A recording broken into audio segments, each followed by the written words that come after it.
Bonjour à tous, c'est Francis de Apprendre la pelote. Aujourd'hui, je ne vous partage pas une séance, je vous partage un jeu que vous connaissez certainement parce qu'il est vraiment le plus joué par les enfants, que ce soit dans les écoles, dans la cour de récré ou bien en fin de séance dans les entraînements. Vous l'aurez deviné, il s'agit de la porte. Donc la porte, c'est très pratique, très ludique, on l'utilise souvent après une séance où ils ont répété le geste, maintenu l'échange. On fait la porte parce que plus facile que de mettre en place qu'une partie. C'est un jeu qui se joue vite et qui est très ludique. Cependant, c'est pratique, vraiment en main nue, mais pour tout ce qui est des jeux Pala, Chistera, Chalet, c'est compliqué de faire une porte.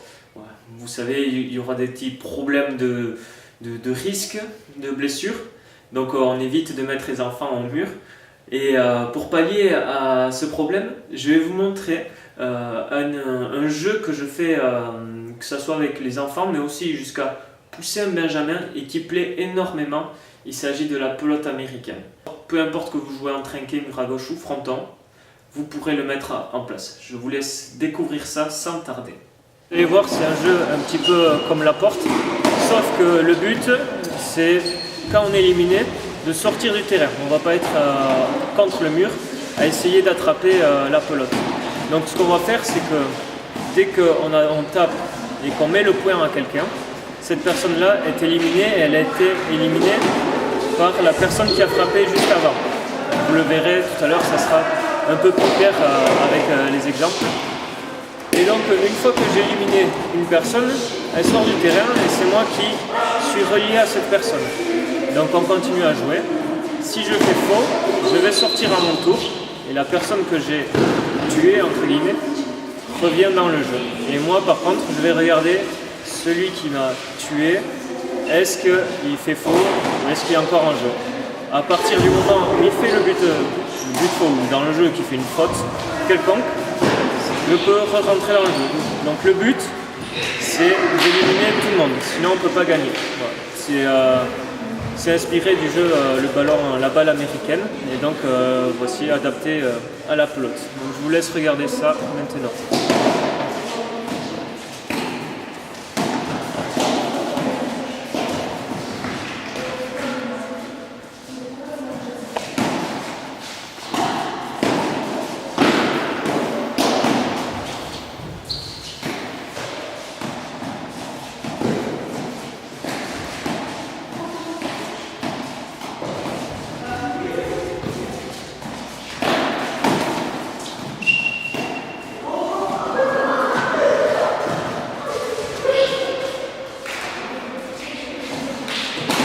Donc là, le joueur avec le t-shirt rouge a fait faux, du coup il est éliminé.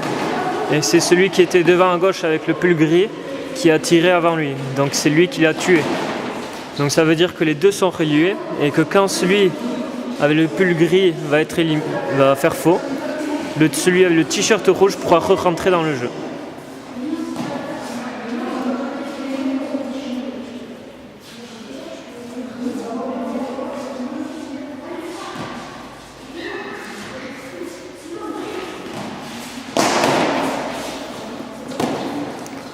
Voilà. Là par exemple, le joueur qui a buté a éliminé une personne au fond. Donc cette personne qui n'a pas pu ramener la pelote est reliée à celui qui a buté. Et donc elle devra attendre que celui qui a buté fasse faux pour pouvoir revenir en jeu.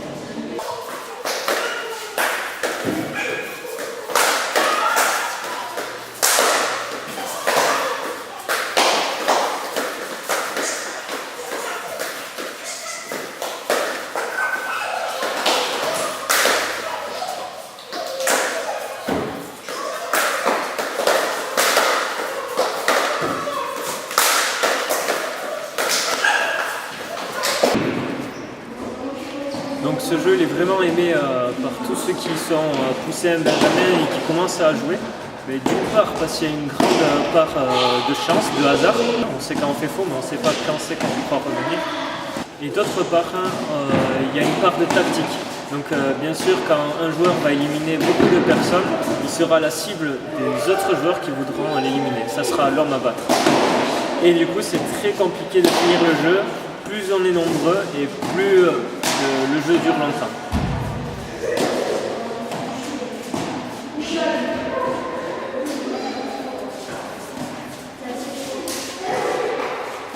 Vous verrez certainement à un moment, il y aura un joueur qui va être éliminé et qui en a éliminé beaucoup. Et tout le monde va être libéré d'un coup.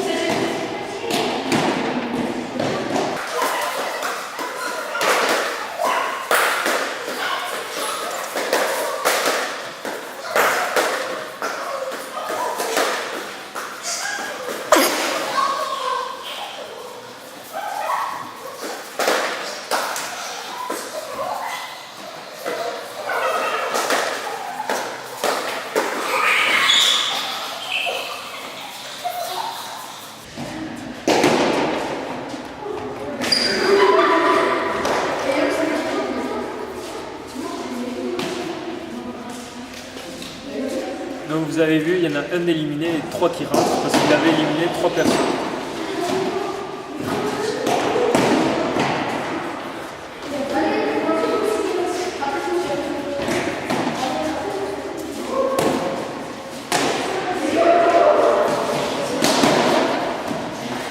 C'est le style de jeu qui sera approprié vraiment en fin de séance. Au lieu de faire des parties, s'ils sont trop petits, vous pouvez l'intégrer comme si c'était une porte et ça va varier un petit peu de vos fins de séance.